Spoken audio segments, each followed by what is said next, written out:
chemotherapy. Yung gamot pong ginagamit sa chemotherapy, mas mataas po ang potency na diabetes. Naunawaan po?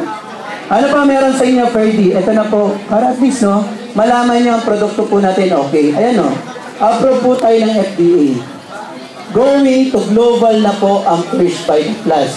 Last January po, nag-open na po tayo sa Barcelona, Spain. Pwede na ho ba? Bago ko mag-Barcelona, Spain, nag-kami na rin po tayo sa Brunei. Last month po, nag-open po sa USA. 2 months ago, meron na rin po sa Papua New Guinea. Pwede na ho ba? Yes. Familiar ka ba sa Taiwan? Alam mo Taiwan? Taito. Alam mo yung Taito? Sa Taiwan ho, may nag-a-apply na rin po ng business center. Ano pa meron sa inyo first? Ayan po, halal. Ako. Yung iba, hindi alam ang halal eh. Ano yung halal? Sa mga Muslim. Sa mga kapatid nating Muslim, hindi bibili ng produkto pag walang ganyang logo. Ano ba yung halal first? Yan po yung pwede nilang bilhin, pwede ho nilang kainin.